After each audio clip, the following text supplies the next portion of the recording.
এই রবিউল আউয়াল মাসের আজ কয় তারিখ? 2 তারিখ। আর এই প্রথম বাংলাদেশের এটাই প্রথম রাষ্ট্রীয়ভাবে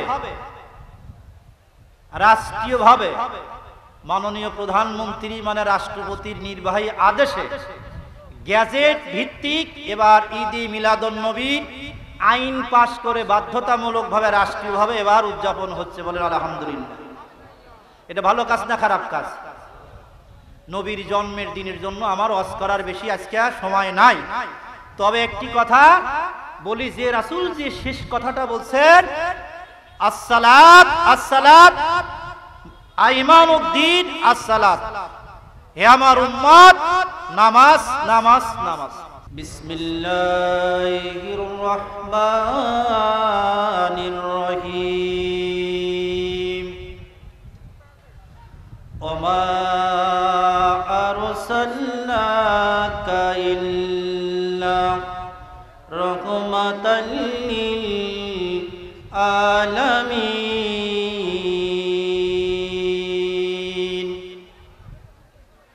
মান আহাব্বা সুন্নতি ফাকাদ হাব্বানি ওয়া মান আহাব্বানি কানা মাই ফিল জান্নাত।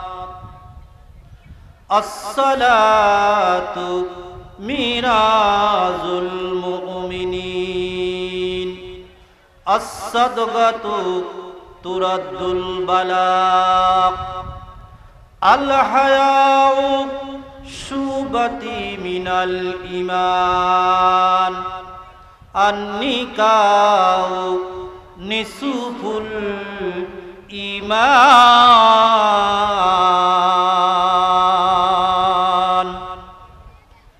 লাউ কানাল কুরআন ফীহা বিন মা কালাতুহুন নার।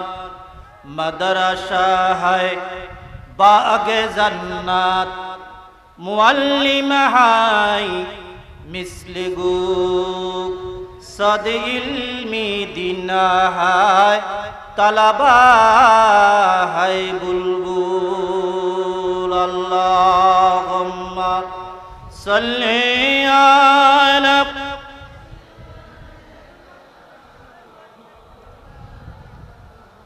ওয়ালা আলি সাইয়্যিদিনা। আসসালাত আসসালাত আইমানুদ্দিন, আসসালাত আসসালাত। ভাইয়ের আমার, বন্ধুরা আমার, আল্লাহর নবী বিশ্ব নবী জনাবে মুহাম্মদুর রাসূলুল্লাহ সাল্লাল্লাহু আলাইহি সাল্লাম নিজেও নামাজ পড়েছেন। বলেন রাসূল নামাজ পড়েছেন কিনা? ভাইয়ের আমার, পড়েছেন। নবীজি যখন নামাজ পড়েছেন ওই সময় আবু জেল, উতবা, শাইবা, মুগীরা ইটিসি বিভিন্ন কাফেরের নেতৃত্বে ভাইয়ের আমার আল্লাহর নবীর গায়ে বলেন তো উটের পচা নারী বুড়ি জড়িয়ে দিয়েছে কিনা? বলেন দিয়েছে কিনা? আপনাদের জানা ওয়াজ মানে 3 ঘন্টার ওয়াজ আধা ঘন্টায় আমার করতে। তাহলে নবীর নামাজের জন্য কষ্ট করেছেন? বলেন না কেন, করছে কিনা? আপনি আমি নামাজের জন্য কষ্ট করছি? বলেন। তবলিগীর ভাইরা যারা দিনের কাজ করতেছে যাচ্ছে তাদের কষ্ট হয়? কষ্ট নাই, বাধা নাই, বাধা আছে? বন্ধুরা আমার, ভাইয়ের আমার, নবী নামাজ পড়তে গেলে উটের নারী বুড়ি গলায় পেঁচিয়ে দিয়েছেন, বেইজ্জতি করেছেন। আমার নবী কি নামাজ ছেড়ে দিয়েছেন? নবীজি নামাজ কায়েম করেছেন, নামাজ প্রতিষ্ঠিত করেছেন। বলেন ঠিক কিনা? এই কথা আল্লাহর নবী মিরাজ থেকে ঘুরে আসার পরে আরহামু উম্মতি বি উম্মতি আবু বকর সিদ্দিক আকবর বললেন, ইয়া রাসূলুল্লাহ, ইয়া হাবিবাল্লাহ, আপনি মিরাজ করলেন, জান্নাত দেখলেন, জাহান্নাম দেখলেন, ইটিসি সবকিছু দেখে আসলেন। আমি মেরাজের দাওয়াত আবু জেহেলের মাধ্যমে শুনেছি। আলেম ভাইরা ভুল বুঝবেন না, মানে আমাকে গ্যাপ দিতে হচ্ছে ভাইয়ের আমার। আল্লাহ রাব্বুল আলামিন নবী আবু বকর সিদ্দিক যখন বললেন আপনি মেরাজ করে আসলেন, আপনার উম্মতের জন্য কি নিয়ে এসেছেন? নবী সেই সময় বলেছিলেন আমি দুনিয়াতে গেলে আমার উম্মতের জন্য আমি মেরাজ করলাম জীবনে একবার, আমার উম্মতের জন্য দিনের ভিতরে 5 বার মেরাজের ব্যবস্থা করে এসেছি।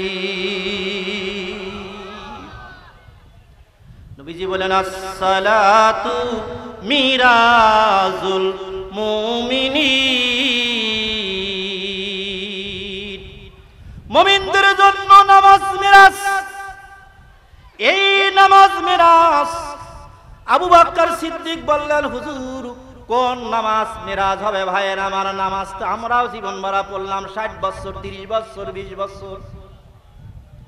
ভাইয়ের আমার, বন্ধুরা আমার, আল্লাহ নবীর সাহাবী আবু বকর সিদ্দিক রাদিয়াল্লাহু তাআলা তখন প্রকাশ্যে নামাজ পড়তে পারে নাই, মসজিদে জামাত চালু করতে পারে না। এই কথা শোনার পরে ভাইয়ের আমার আবু বকর সিদ্দিক রাদিয়াল্লাহু তাআলা বাহিরে ফাঁকা জায়গায় তিনি নামাজে দাঁড়িয়ে আছেন। বেঈমান আবু জেহেল চিন্তা করলো আরে আব্দুল্লাহর পুত্র নামাজ নষ্ট করতে পারলাম না। আবু বকর কিন্তু হত্যার উদ্দেশ্য নয়, শহীদ করে দেওয়ার জন্য আবু জেহেল চিন্তা করে নাই। এক গোছা তীর নিলেন ভাইয়ের আমার, বুখারীর ভিতর আসছে এক গোছা তীর নিলেন। আবু বকর সিদ্দিক যখন নামাজের ভিতরে যখন দণ্ডায়মান হয়েছে ভাইয়ের আমার, তখন কি করলেন বেঈমান আবু জেহেল? তিনি দাঁড়িয়ে গেছেন আল্লাহু আকবার বলে। দাঁড়ানোর পরে ডান দিকে বেঈমান আবু জেহেল তীর মারে, বাম দিকে তীর মারে, মাথার উপর দিয়ে তীর মারে ভাইয়ের আমার। তীরের গতিটা সংসম্বিতিতে চলে যায়। একটা বারের জন্য আবু বকর সিদ্দিক ডানে তাকায় না, বামেও তাকায় না, আকাশের দিকে তাকায় না। নামাজ পড়তেইছেন বেঈমান আবু জেহেল ব্যর্থ। চিন্তা করলেন সত্যি কি আবু বকর সিদ্দিক দাঁড়িয়ে আছে না একজন বৃক্ষ দাঁড়িয়ে আছে? তিনি রাগ হয়ে বাম সাইডে ভাইয়ের আমার, এই জন্য দেখেন ডানপন্থী আর বামপন্থী দুইটা জিনিস, বলেন ঠিক কিনা? পন্থী কয়টা বলেন তো, ক্লিয়ার করেন কয়টা পন্থী? ডানপন্থী আর বামপন্থী। কিয়ামতের ময়দানে যাদেরকে আল্লাহ ডান হাতে আমলনামা দিবেন তাদেরই কোনো কি চিন্তা আছে বলেন তো? লা খাউফুন আলাইহিম ওয়ালা হুম ইয়াহসানুন। তাদের ভয় আছে বলেন? আমি বিস্তারিত বলতে পারবো না। ভয় নাই, চিন্তাও নাই। ডান হাতে যাদের আমলনামা দিবে তাদের হাসা আনন্দর উল্লাস সৃষ্টি হবে, আর বামপন্থীদের যখন বাম হাতে আমলনামা দিয়ে দিবে ভাইয়ের আমার, তাদের আর কান্নার আর থামবে না। ঝর্ণার মতো চোখ দিয়ে অশ্রু বের হবে। দুনিয়াতে কোনো জায়গা আপনার চোখে সেই দিন পানি আসে নাই। এই দুনিয়াতে এইরূপ মাহফিলে মসজিদে গভীর রাত্রিতে যদি তাহাজ্জুদের নামাজে 2 ফোঁটা চোখের পানি যদি আমার আল্লাহর জন্য আপনি দিতে পারেন, নবীজি বলেছেন দাম্মাতুল আসি তুতফিউ গাদাবি রাব্বিল আসফি। বান্দার 2 ফোঁটা চোখের পানি সব চাইতে, আমি যত অপরাধ করে না কেন আমার বান্দা, আমি তাৎক্ষণিক কোনো সিদ্ধান্ত নেই না, বিচার করি না। আমরা যত অপরাধ করি আমার আল্লাহ যদি বিচার যদি দুনিয়াতে করেন, সঙ্গে সঙ্গে আমার আল্লাহ পানি বন্ধ করে দিতে পারেন, বলেন পারে কিনা? কিন্তু দেয় না। এত গুনাহ করার পরে বান্দার চোখে যখন 2 ফোঁটা মাছির দানার মতো যখন পানি এসে যায়, আমার আল্লাহ আর সহ্য করতে পারে না। আল্লাহ বলে ফেরেশতারে, আমার বান্দারা আমাকে আল্লাহকে দেখে নাই, জান্নাত দেখে নাই, জাহান্নাম দেখে নাই, ইন্নী আখাউফুল্লাহ, একমাত্র আমি আল্লাহর ভয়ে দেখ তারা কান্দে। ওই পানিটুকু তাদের জমা করে রেখে দে। এই জন্য কান্না যখন আসে ভাইয়েরা আমার, চোখের পানিগুলা হাত দিয়ে বারবার করে মুছবেন না। ওই চোখের পানিগুলা কারুরা শিশি বোতলের ভিতরে জমা যেমন করে রাখা হবে, জাহিলিয়াতের কারণে জিহালাতের কারণে যদি আমরা গুনাহগার হয়ে যদি জাহান্নামের অর্ডার হয়ে যায়, আল্লাহ তখন ডাক দেয়া বলবে, রে ওই আমার বান্দার চোখের পানিটুকু কোথায়? ওই চোখের পানি দিয়া আপনার আমার জাহান্নামের আগুনটা চিরদিনের জন্য আল্লাহ হারাম করে। বন্ধুরা আমার, ভাইয়ের আমার, এই 2 ফোঁটা চোখের পানি দুনিয়াতে যদি দেন আর বাম হাতে যদি আমলনামা পাওয়ার পরে যদি ঝর্ণার মতো পানি দিয়া বুক ভিজে যাবে, নাভি ভিজে যাবে, পা ভিজে যাবে, আপনার যে উত্তপ্ত মাটিগুলা এত কিয়ামতের ময়দানে টিপযোগ দিবে ভাইয়ের আমার।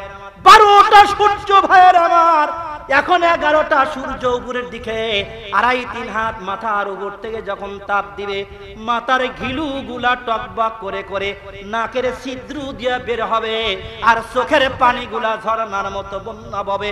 ওই গরম মাটিগুলা পাথরগুলা সেই সময় উত্তপ্ত পানির তাপে আপনি দাঁড়াতে পারবেন না। ওই সময় কেঁদে কোনো লাভ হবে ভাইয়ের আমার? হবে লাভ? হবে না ভাইয়ের আমার। ব্যাক টু দা পয়েন্ট আমি চলে যাই, যেখানে বলতেছিলাম আল্লাহর নবীর সাহাবী ভাইয়ের আমার তখন ডানে তীর বামে তীর, কোনো কিছুই দেখেন না। বেঈমান আবু জেহেল বামপন্থীর কথা বোঝানোর জন্য তিনি তীর মারলেন কোন সাইডে ভাইয়ের আমার? কথা বোঝেন নাই? বাম সাইডে তীর মারলেন, তীরটা খাস করে বুকের ভিতরে ঢুকলেন।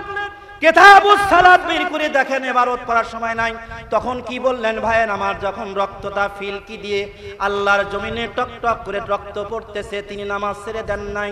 তখন ভাইয়ের আমার মা আম্মা আয়েশা রাদিয়াল্লাহু তাআলা আনহা, নবীর স্ত্রী, মানে যিনি 6 লক্ষর অধিক হাফেজা, হাদিসের হাফেজা, আম্মা আয়েশা সিদ্দিকা রাদিয়াল্লাহু তাআলা আনহা বাম দিকের একটা তীর যখন মেরেছে, দৌড়িয়ে আম্মা আয়েশা সিদ্দিকা দৌড়িয়ে যা আব্বাকে জড়িয়ে ধরে বললেন, কাত কোথায় লায়াবাতি, কাত কোথায় লায়াবাতি। বেঈমান আবু জেহেল আব্বা নামাজের ভিতরে চিরদিনের জন্য আপনাকে শহীদ করে দিচ্ছে। আব্বা, আপনি কি আব্বা ডাক চিরদিনের জন্য আমাকে মুছে দিতে চান? আমাকে কি ইতিম করতে চান? আব্বা, আপনি নামাজ ছেড়ে দেন। আম্মা আয়েশার রিকোয়েস্টে নবীজি নামাজ ছেড়ে দিলেন। রক্ত জমিনে লালে লাল ভাইয়ের আমার। নামাজ শেষ করে ডানে বামে সালাম ফিরে বলতেছে, মা তুমি জানো না আজকে নবীর মুখ থেকে শুনেছিলাম, আমি মেরাজ থেকে আসার পরে নবীজিকে জিজ্ঞাসা করেছিলাম উম্মতের জন্য আপনি কি নিয়ে এসেছেন? নবীজি আমারও বলেছিল আসসালাতু মিরাজুল মুমিনিন, মুমিনদের জন্য নামাজ মেরাজ। ওই নিয়াত নিয়া আমি দাঁড়িয়েছিলাম মা। আজকে শান নামাজের ভিতরে আমার মেজাজ হচ্ছিল তীর মেরে মেরে যদি আবু জেহেল শহীদ করে দিত, আমি শহীদ হয়ে যেতাম, কলিজা সাজরা জাজরা হয়ে যেত, আমি আবু বকর নামাজ ছাড়তাম। কথা বোঝেন নাই ভাইয়ের আমার? ছাড়তাম। নামাজ ছাড়ে নাই, রক্ত মাখা অবস্থায় ভাইয়ের আমার। নবীজি খেলেন কি? উটের নাড়ি ভুড়ি। আবু বকর সিদ্দিক খেলেন কি বলেন তো? কথা বুঝেছেন কি? তীর আর রক্ত পড়া, রক্ত পড়া ভাইয়ের আমার। এই জন্য বলেছেন রক্ত ঝরা পাত আল কোরআনের পাত, এটাই আসল পথ। আল্লাহ আমার রব, রবি আমার সব, দমে দমে তনু মতে তারি অনুভব। আল্লাহ আমার রব, রবি আমার সব। আগে আসা লাগে এই সাইড দেয়, এই সাইড দুপুর দুটা। আল্লাহ রাব্বুল আলামিন ভাইয়ের আমার, বন্ধুরা আমার, তখন কি করলেন?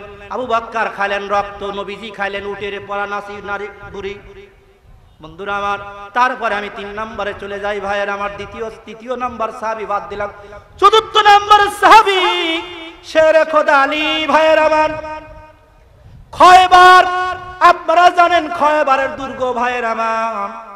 আল্লাহর নবী, আমি খয়বারের বোটা যুদ্ধের ইতিহাস তোলার জন্য নয়, শুধু নামাজের দৃষ্টান্ত।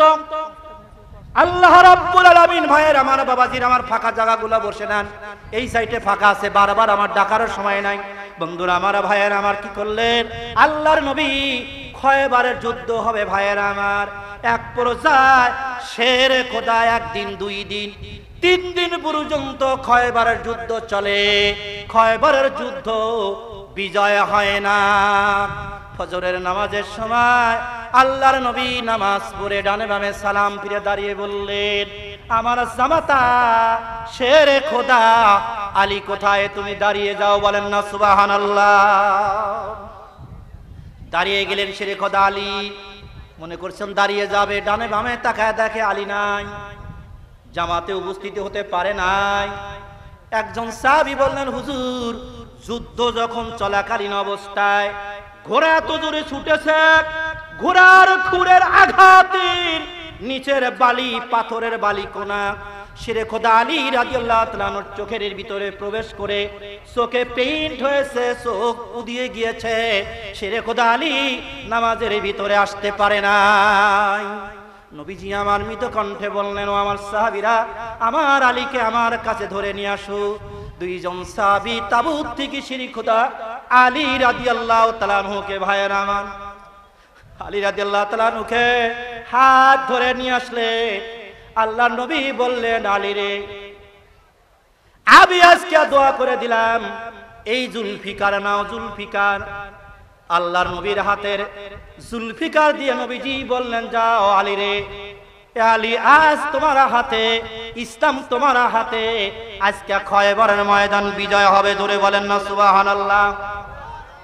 নবী গায়েব জানে না, কিন্তু আল্লাহ যদি নবীকে জানায় বলেন তো, তাহলে নবী গায়েব জানে কিনা বলেন তো? কিতাবুল মাগাজির হাদিস, ভাইয়ের আমার, অনেকেই বলে নবী গায়েব জানে না, কিন্তু আল্লাহ যদি নবীজিকে গায়েব জানায় তাহলে বলুন তো নবী গায়েব জানে কিনা? কথা ক্লিয়ার করে নেন, বিস্তারিত বলার জন্য এখানে আমার পেঁয়াজ ঢুকি যে মতিন ভাই এখানে। এই জন্য ভাইয়ের আমার, গায়েবের মালিক কে বলেন তো? আল্লাহ যদি কাউকে জানায় তাহলে বলেন তো গায়েব হতে পারে কিনা? ভাইয়ের আমার, তাহলে নবীজি বলে দিলেন আগামী কাল মানে আজকেই খয়বার বিজয় হবে। রাসূল থুতু দিলেন, ঝাড়ফুঁক দিলেন। ভাইয়ের আমার, শেরে খোদা আলী রাদিয়াল্লাহু তাআলা আনহুর 2 চোখের জ্যোতি যে ডিস্টার্ব ছিল, সঙ্গে সঙ্গে বললেন, ইয়া রাসূলুল্লাহ, ওই আল্লাহর কসম করে বলছি, যে আল্লাহ আমার হায়াতের মালিক, যে আল্লাহ আমার মৌতের মালিক, ওই আল্লাহর কসম করে বলছি, ইতিপূর্বে যে আমার চোখের জ্যোতি ছিল তার চাইতে লক্ষ কোটি গুণ আমার চোখের জ্যোতি বৃদ্ধি পেয়েছে। ভাইয়ের আমার, যুদ্ধে চলে গেলেন, যুদ্ধের কথা নয়, এক পর্যায়ে যুদ্ধ করতে করতে ভাইয়ের আমার, শেরে খোদা আলী রাদিয়াল্লাহু তাআলা আনহু যে প্রোটেকশন দিতেন, ঢাল, ভাইয়ের আমার ভেঙে গেলেন। তারপরে কি করবেন? চতুর্দিক থেকে কাফেররা অকাতরে একের পর এক হামলা চালালেন চতুর্দিক থেকে। শেরে খোদা আলী চিন্তা করলেন, কি দিয়ে আমি সামনের দিকে অ্যাডভান্স করব? শেরে খোদা আলী রাদিয়াল্লাহু তাআলা আনহু 10 জন ভাইয়ের আমার, 313 জনের তকবীরে বদর, 1000 কাফেরদের ভাইয়ের আমার অন্ডকোষ, বোঝেন কিনা? বোঝেন নাকি অন্ডকোষ কি? আছে না, 2টা ডিম আছে কিনা ভাইয়ের আমার? এই তকবীরের ধ্বনিতে কাফেরদের ভাইয়ের আমার বদরের যুদ্ধে এই অন্ডকোষের পিছিগুলা পিঠের উপরের ভাগের দিকে উঠে গিয়েছিল। সেই তকবীরটা কি জানেন? জানেন? জানেন নাকি? আরে তকবীর দিলে কবিরা গুনাহ মাফ হয়। এখানে অনেক মুহাদ্দিস আছে, জাফর পাড়ার হুজুর আছে। ভাইয়েরা আমার, সেই তকবীর দিয়েছিল কিভাবে? আলী রাদিয়াল্লাহু তাআলা একটা চিৎকার করে তকবীর দেয়, নারায়ে তাকবীর, নারায়ে তাকবীর। দারসে গোবিনাথপুর মসজিদে হাফিজে মাদ্রাসা বলুন জিন্দাবাদ, দস্তবন্দি মাহফিল বলুন জিন্দাবাদ। ভাইয়েরা আমার, তাকবীর দিলেন গজরন কণ্ঠে। হঠাৎ করে কাফেররা জায়গা ছেড়ে দিছে। কি অবস্থা, এত জোরে তাকবীর! ওই সুযোগে লাফ দিয়া কেল্লায়ে কামুসের পাল্লা বাঘ যেরূপ ভাবে ভাইয়ের আমার বকরি শিকার করে থাপা দিলেন, কেল্লায়ে কামুসের পাল্লা 1-2 মণ নয় ভাইয়ের আমার, 800 মণ ওজনের কেল্লায়ে কামুসের পাল্লা শেরে খোদা আলী নিয়া খয়বরের ময়দানে যুদ্ধ করেছে। কয় মন? 800 মন। সম্ভব? আমরা যতগুলা ভাই আছে আমাদের এমপি সাহেব, জাদু ভাই, যত মানুষের সকলেন যদি ধরি ওই লোয়ার কভার চাটাতে পারবো? পারবো বলেন? পারবো? ঝাড়া ভূত কাম হবি?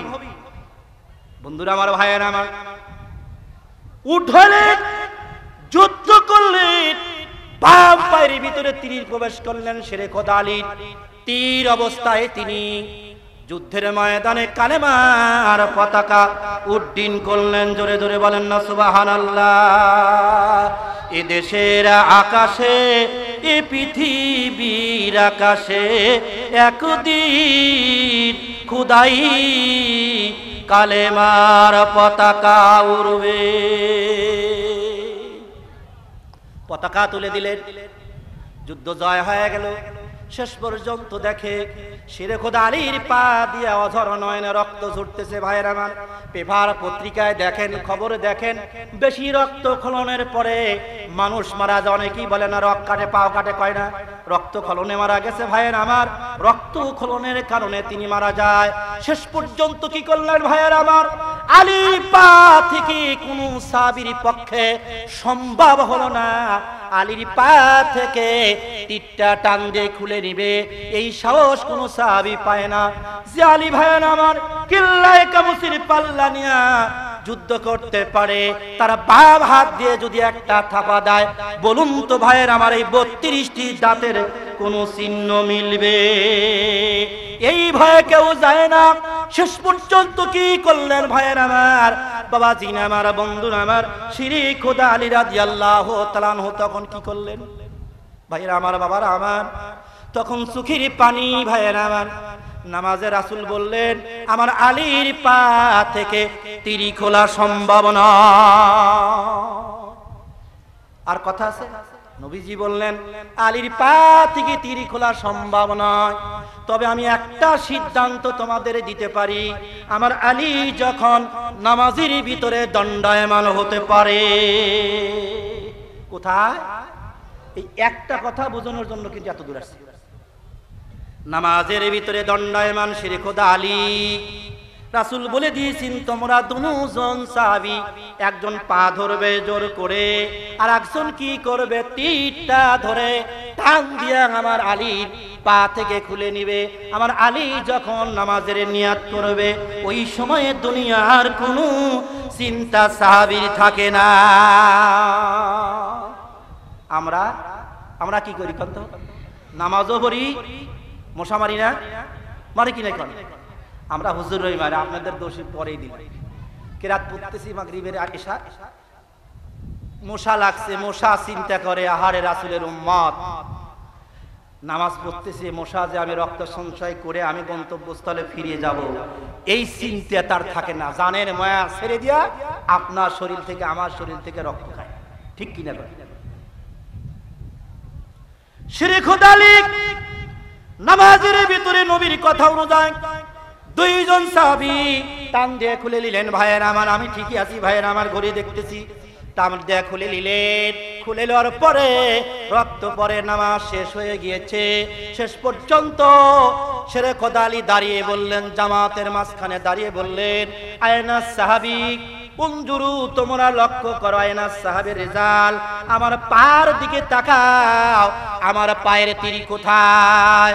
যে দুইজন সাহাবী তীর খুলেছে, দুইজন সাহাবী ভয়ে কম্পিত।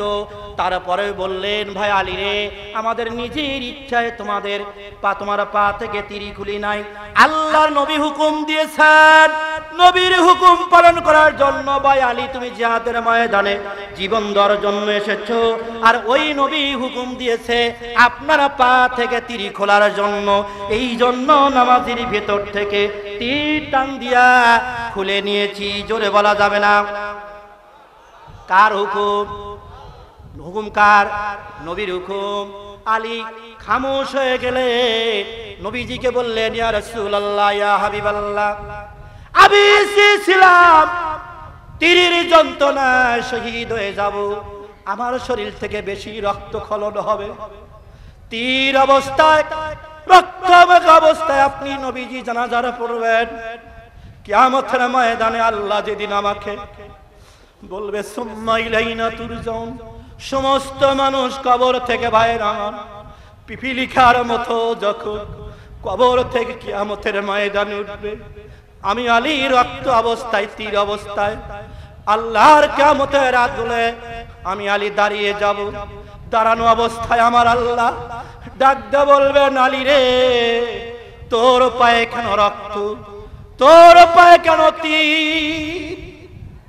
ওই দিন আমি লক্ষ কোটি মানুষের ভিতরে আল্লাহর সঙ্গে আমি কথা বলার সুযোগ পেয়ে যাব।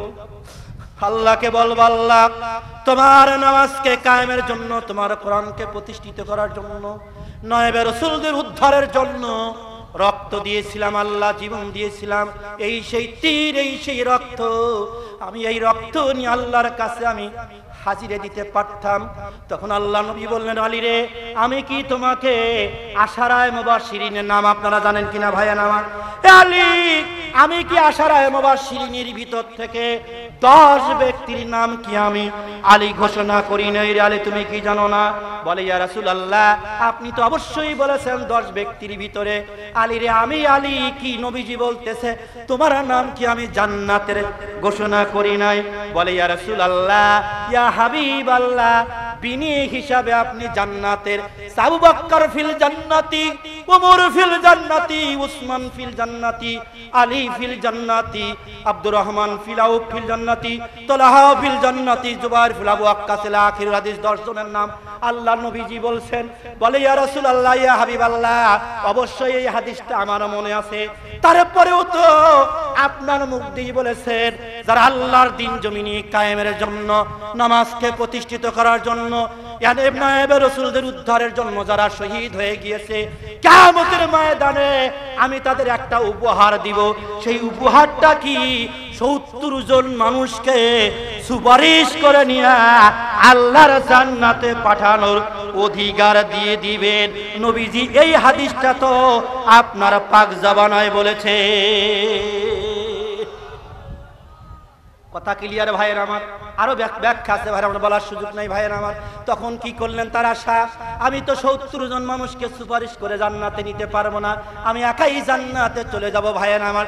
তখন কি করলেন? আশারায়ে মুবাশশিরিন, মনে রাখবেন ভাইয়ের আমার, আশারায়ে মুবাশশিরিন 10 নম্বরের নয়, 4 নম্বরের হওয়ার পরেও তিনি কি করলেন? জান্নাতের আশায়, জান্নাতি হওয়ার পরেও সুপারিশের জন্য আমি আরো 70 জন মানুষকে জান্নাতে নিয়ে যাব। এই জন্য তিনি নিজের জীবনটাকে কোরআনের জন্য, নবীর জন্য, আদর্শের জন্য তিনি উৎসর্গ করে দিয়েছেন ভাইয়ের আমার। পরবর্তী অবস্থায় আমি শেষ করে দিচ্ছি ভাইয়ের আমার, আর একটা কথা বলেই ভাইয়ের আমার, অনেকগুলা কথা ছিল ভাইয়ের আমার। হাজ্জাজ বিন ইউসুফ, তাহলে 3টে হাদিস পেলেন ভাইয়ের আমার। জালেম বাদশা হাজ্জাজ বিন ইউসুফের নাম আপনারা জানেন কিনা? কয়জন এবার দিস্তার বন্ধু কয়জন? 6 জন ভাইয়ের আমার। তাহলে ভাইয়েরা আমার, হাজ্জাজ বিন ইউসুফ কি করলেন? আমার জাদু ভাই রয়েছেন, এমপি মহোদয় রয়েছেন ভাইয়ের আমার, ইতিহাস যারা সকলেই জানেন, আমার অনেক আলেম ওলামা রয়েছেন ভাইয়েরা আমার, বাবা জিরা আমার, তাদেরকে আমি পায়ে হাত রেখে বলে দেই, হাজ্জাজ বিন ইউসুফ 1 নয় 2 নয়, প্রায় 80,000-এর মতো হাফেজে কোরআনকে চিহ্নিত করে নিলেন, চিহ্নিত করে নিয়ে শহীদ করে দিলেন ভাইয়েরা আমার। বলেন না নাউজুবিল্লাহ। কেন কি করলেন? এই 80,000 কোরআনের ভিতরে তারা যেমন কাদিয়ানীরা কোরআন জাল করেছে, কাদিয়ানীরা মুসলমান নয়, মুসলমান নয়, মুসলমান নয়, একমত না। বলেন তো আপনারা একমত কিনা? কাদিয়ানীরা মুসলমান না মুসলমান? তারা হাত তুলে একটু দেখান, নারায়ে তাকবীর। কাদি নবী সেই সময় এত ঘুমিয়ে গেলেন। আবার ভাইয়েরা আমার, এক পর্যায়ে রাত শেষের দিকে ভাইয়েরা আমার, নবীর যখন সাকরাত শুরু হয়ে গিয়েছে, গায়ের উপরে কম্বল দেওয়া হয়েছে, নবীজি একবার হাতটা বের করে দিচ্ছে। আম্মা আয়েশা রাদিয়াল্লাহু তাআলা আনহা ভাইরা নবীজির হাতের দিকে লক্ষ্য করে দেখে, প্রত্যেকটি লোম কূপ দিয়া ঘাম বের হচ্ছে। আম্মা আয়েশা বলে, ইয়া রাসূলুল্লাহ, ইয়া হাবিবাল্লাহ, আপনার কি কষ্ট হয়? তখন বলতেছে, আয়েশা রে, আমার সাকরাত শুরু হয়ে গিয়েছে, আমার মনে হচ্ছে তুমি কিছু সাদকা করো। আয়েশা বলতেছে, ইয়া রাসূলুল্লাহ, ইয়া হাবিবাল্লাহ, সাদকা করার মতো অর্থ তো ঘরের ভিতরে নেই, আমি কি সাদকা করব? বলে আয়েশা রে তোমার কি মনে আছে আমার সাই নামাজের মুসাল্লার সাইটে 6 টুকরা স্বর্ণের টুকরো আছে। আমার মুহাদ্দিস ভাইরা রয়েছেন, আলেম ভাইরা। বলে আম্মা আয়েশা বলে ইয়া রাসূলুল্লাহ আমি তো তা জানি না। বলে 6টা স্বর্ণের টুকরা আমার সাই নামাজের মুসাল্লার নিচে আছে। বলে আয়েশা রে এখনই ওই 6টা টুকরা নিয়ে আখলে সুক বাজারে হাজী ভাইরা আছেন, এখন ভাইয়েরা আমার জান্নাতুল বাকির সাইটে ওখানে বেষ্টন করা। ওই জায়গা যারা খাবার নাই, কালমা পড়ে বস্ত্র নাই, কালমা পড়েছে যারা, অনেকের ইতিহাস আপনারা জানেন, পরনের কাপড় আনতে পারে নাই। বলে আয়েশা রে ওই 6টা টুকরা সাইটে যাও, আখলে সুপার ইতিমদের কাছে ওই 6 টুকরা তোমরা ওই স্বর্ণের টুকরাটা দান করে দাও, তাহলে হয়তো এই সাদগার কারণে আমার সাকরাতের কষ্টটা আমার দূর হয়ে যাবে। ভাইরা আমার নবীর জীবনে গুনাহ নাই, সেই নবীজির যদি মৃত্যুর যন্ত্রণায় যদি প্রত্যেকটি লোমকূপ যদি ঘেমে যায় তাহলে আপনার এবং আমার কি অবস্থা হবে। এই জন্য নবীর শেষ কথায় তিনি এই 6 টুকরা সম্বল স্বর্ণের টুকরা ছিল, আর ঘরে কিছুই ছিল না, এই 6 টুকরা দান করে দিলেন। জোরে বলেন না সুবহানাল্লাহ। তাই ভাইয়ের আমার আমি আর দীর্ঘায়িত করতে চাই না, আমি আশারায়ে মুবাশশিরিন 10 জন জান্নাতি ব্যক্তির ঘোষণার কথা আমি বলতেছিলাম। ভাইয়ের আমার আমি আপনাদের কাছে উদারত আহ্বান জানাই, 10,000 টাকা করে 10 জন ব্যক্তি মিলে, আমি বড় ভাইয়ের কাছে আশাবাদী নাই, সাধু ভাই তো প্রত্যেক সবাই যায়, আমি জানি সেটা নেই, কিন্তু আল্লাহ রাব্বুল আলামিন 10টার ভিতরে আমি নিম্নতম তো 10,000 টাকা এলেই আমি 1 নম্বরে আমার টাকাটা আজকাল নেব না, আমি রফিকুল ভাইয়ের মাদ্রাসায় ছাদের জন্যই 10,000 টাকা আমি দিয়ে গেলাম। আপনারা খুশি না ভাইয়ের আমার? 2 নম্বরে আল্লাহর কোন বান্দা আছে, আল্লাহর রাস্তে আল্লাহর কোন বান্দা আছে, 2 নম্বরে আবু বকর ফিল জান্নাতি, ওমর ফিল জান্নাতি। আল্লাহ রাব্বুল আলামিন যে ওমর ভাইয়ের আমার এমন অবস্থায় মৃত্যুর সময় 3টা ভাইয়ের আমার কাফনের কাপড়ের ভিতরে 2টা কাফনের কাপড় ভাইয়ের আমার নতুন পুরাতন, আর একটা নতুন কাপড় দিয়া আম্মা আয়েশার কাছে দিয়েছিলেন মা, এই 3টি কাপড় দিয়া আমরা জানাজার পড়ো। আম্মা আয়েশা বলেছিল আব্বা আমাদের কি সঙ্গতি নাই 3টি আপনাকে নতুন কাপড় দেওয়ার জন্য? তখন হোসাইনও বলেছিল না না ভাই, কিছু না থাকলে কি আমরা 3টি নতুন কাপড় দিয়ে আপনারা জানাজার পড়তে পারবো না? বলে না না, আমি 2 বছর একটু বেশি সময় রাজত্ব চালিয়েছি, এই 2 বছরের ভিতরে সকলকে আমি নতুন জামা পরাইতে পারি নাই, এই জন্য পুরান কাপড় দিয়া আমাকে কবর দিয়ে দাও, কিয়ামতের দিন আমি বলবো এই 2টি পুরান কাপড় এই জন্য আমি পরেছিলাম যে আল্লাহ গো আল্লাহ